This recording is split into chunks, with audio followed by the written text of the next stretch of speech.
Excelente, maestra. Aprovechamos este enigma de los contactos espirituales para entrar al enigma de las profecías, Alfate. Juan Andrés, Exactamente. ¿cómo está? Muy Buenos días. bien, maestro. Gusto ¿Ustedes cómo saludarle. están? Muy bien. Le voy a saludar a mi amiga ya. Bueno, al igual que Carmen, fíjate, en la historia han habido personas que prácticamente, ¿cómo decirlo? Son como unos verdaderos pararrayos, verdaderas antenas de poder predecir el futuro. Se les llama profeta. La Biblia, ojo, va a decir que incluso el credo cristiano no los desconoce para nada. La Biblia está poblado de grandes profetas y junto con ellos han aparecido a lo largo de la historia muchos otros más. Probablemente el más conocido de todos sea Nostradamus, por ahí Perravicini, tildado como el Nostradamus de Sudamérica o argentino del país del cual es oriundo. Sin embargo, hoy día trajimos estos y otros profetas más, incluso algunos de ellos que están vivos en la actualidad. Y qué curioso, porque si yo tuviera que juntar, porque generalmente las profecías van avanzando en el tiempo, claro, ¿cierto? En hitos importantes para la historia de la humanidad, pero todos mueren finalmente o dejan de hacer profecías porque llegan a la última. Es como, después de esto no tengo nada más que decir porque aquí la humanidad, digamos, quizás pueda valerse por sí misma o quizás porque no hay humanidad en lo absoluto. Todas parecen coincidir en algo y lo vamos a ir contando.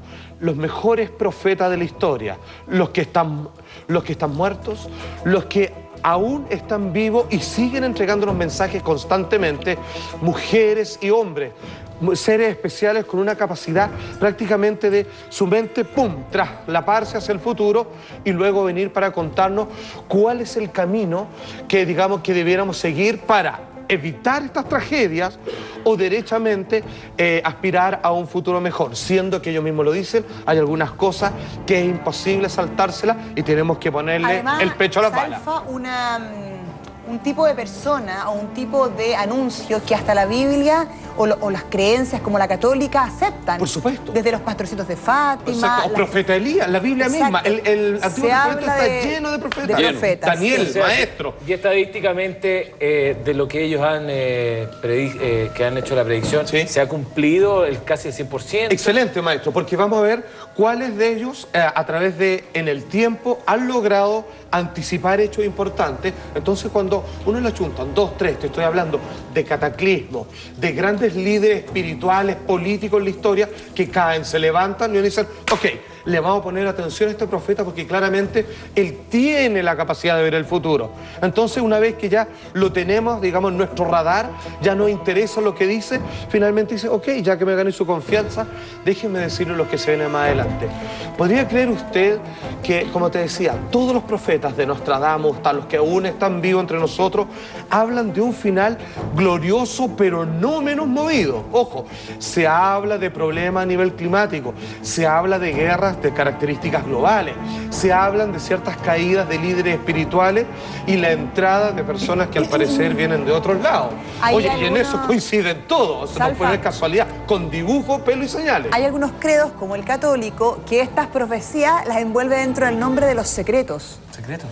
Por cierto, sí. ¿Te acuerdas de eso? Absolutamente. Los secretos de Fátima o los secretos de Lourdes que no se podían revelar, que incluso el Papa de la época exigía a Bernardita revelar su secreto y ella decía, no lo voy a revelar. Porque no era el momento, claramente. No era el momento y eran revelaciones que la propia Virgen María le había dado a esta niña pobre de Francia y que ella guardó con mucho celo. Y también era un secreto profecía, era algo, una mezcla bien curiosa. Exacto.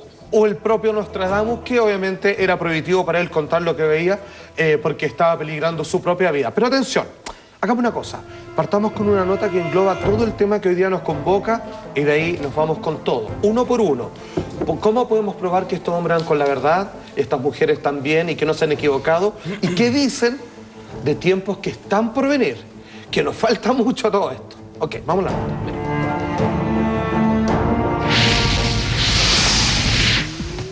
Muchas profecías son las que rondan hoy por la web y entre las sociedades. Algunas se han cumplido y otras están en la espera. Las más impactantes se relacionan al 21 de diciembre próximo y otras simplemente se adelantan o siguen su camino. ¿Pero qué tan reales son estas y quiénes la profesan? El médico y consultor astrológico Nostradamus fue quien vaticinó hechos como la muerte de Juan Pablo I o el ataque terrorista a las Torres Gemelas. Ahora queda esperar a ver qué ocurrirá con la supuesta Tercera Guerra Mundial o la caída del Papa y la Iglesia Católica.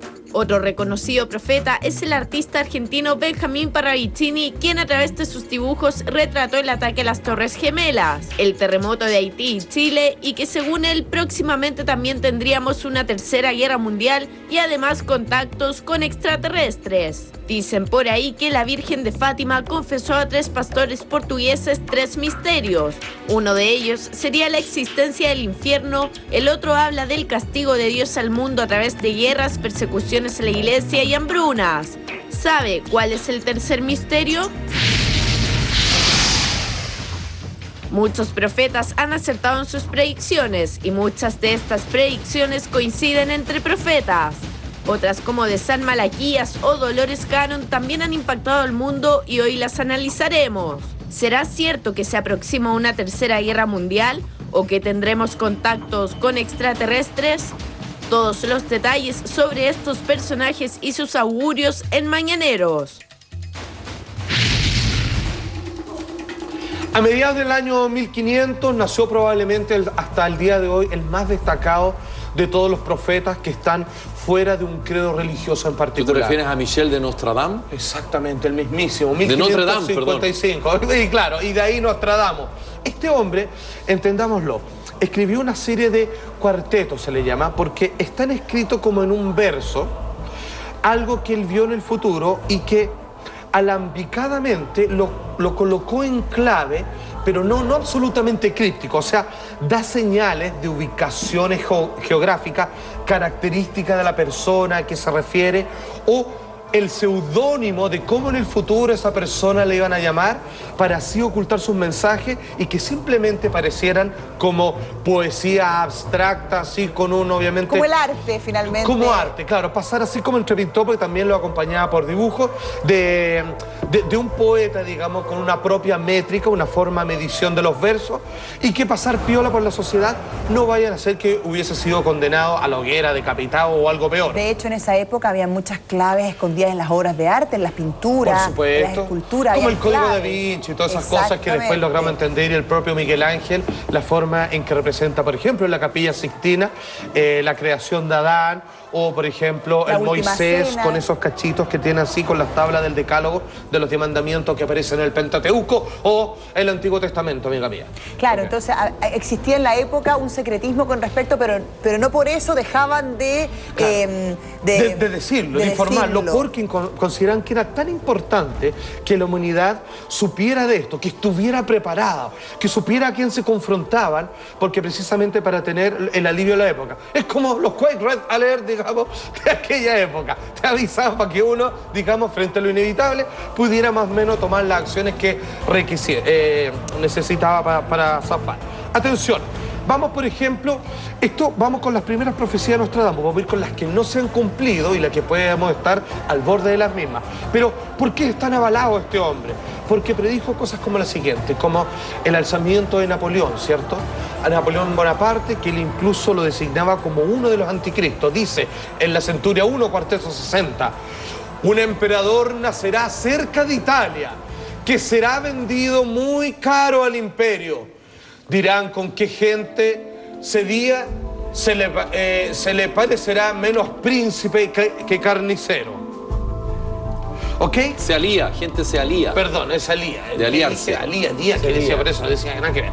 Obviamente, este hombre, que fue un gran conquistador y que claramente también se le adjudican una enorme cantidad de muertes, y menos mal que fue detenido por los rusos, obviamente, que posteriormente en la Segunda Guerra Mundial le harían lo mismo a los nazis, logró devolver con sus tropas más derrotadas, digamos, y finalmente en Waterloo fue derrotado. Hasta el año 1814, 14 años duró este hombre que conquistando fue dejando una verdadera estela de sangre alrededor, que obviamente decían el intercambio del su nacimiento, pasado a otro país, que obviamente esa estela de muerte es casi como un ángel, digamos, de la muerte, valga la redundancia en este caso. Ahora, ¿qué hablamos? Porque no solamente se refería a las tragedias del pueblo común, hablaba de los grandes líderes espirituales, porque él sabía, Nostradamus sabía, que pese a que la iglesia en aquella época podía ser su peor enemigo, que podía condenarlo, que decía, tú sabes esto por orden de Satanás, así porque tus poderes vienen de una características maléficas. Él se refirió a la muerte de Juan Pablo I, por favor, porque esto es más claro echarle agua. Dice así. Centuria décima, cuarteto 12. Elegido papa, el elector será burlado, súbitamente con frecuencia emocionado, dispuesto y tímido, por demasiado bueno y dulce a morir provocado, temor oprime la noche de su muerte, guía. Bueno, tú bien lo sabes, Felipe, que la historia de este papa probablemente uno de los más nobles, que quiso hacer una reforma eclesiástica tan brava para la iglesia que hasta el día de hoy se habla de una conspiración, que por ser tan bueno, dispuesto, tímido y todo, ¡pum!, alcanzó a estar menos de un mes y murió misteriosamente cuando obviamente quería quitarle el banco a la iglesia y un montón de otras cosas. Claro, pega que es vitalicia, entonces o se muere o sigue en el cargo hasta que se muera. Entonces en ese sentido se justifica o se entiende de que hayan apurado el proceso de su muerte, porque si no iba a ser una complicación para ciertas había una complicación. personas. Hay que entender que el Vaticano, que es una nación, ¿cierto? Probablemente una de las más ricas, pero en realidad es una equiparación que uno hace por la cantidad de habitantes versus, digamos, por la riqueza. Es un Estado. Es un Estado, Más exactamente. Entonces Juan Pablo decía: gracias por haberme elegido, que claramente fue un condoro, digamos, de los que lo eligieron ahí porque no les gustó para nada lo que vino a hacer. Dicen, empezó a quitarle poderes de absolutismo a ciertos rangos de personas que estaban en la iglesia. De repente dijo: los bancos están basados en el principio de usura. Nosotros no podemos permitir eso, nosotros estamos en pos de la humildad, el Hijo de Dios vino acá a profesar, digamos, la pobreza, o por lo menos él fue el famoso que dijo: es más difícil que pase un millonario que vaya al cielo que pase un camello por el ojo de una aguja. Entonces dijo: primero que hacen, me cierran el banco. Así le hicieron y obviamente ¡pum!, se despachó misteriosamente y obviamente el banco por supuesto que sigue existiendo. Ok, se refirió Nostradamus al 11 de septiembre en la caída de las Torres Gemelas. Según los expertos, según quienes lo estudian, sí, acuérdense, estamos viendo los mejores profetas, la parte que avala de cuántas cosas llegaron a adivinar y luego qué nos tienen para el futuro. Nostradamus, como los clásicos que ya no están con nosotros, y otros profetas que aún están vivos. Esto dijo Nostradamus respecto al 11 de septiembre, por favor. Centuria sexta, cuarteto 97. 5:40 grados cielos arderá, fuego acercándose a gran ciudad nueva, New York. Al instante gran llama esparcida saltará cuando se quiera de normandos hacer prueba. Bueno, obviamente hay una serie de datos que están ahí. Se habla, obviamente, incluso en algunos lugares se tratan de hacer dibujos o, ¿cómo decirlo?, explayar el significado de estos cuartetos, digamos, en términos ilustrativos, y comienzan a pintar a nivel de símbolo cada cosa mencionada, y finalmente pareciera que a lo que se refiere claramente es que en esta nueva ciudad, o Nueva York, o New York, ¿cierto?, basado en el York que está en Inglaterra, que es la ciudad cosmopolita, que precisamente aquí está mencionada, donde viven distintas naciones, una ciudad puerto de intercambio, será atacado, digamos, y que obviamente se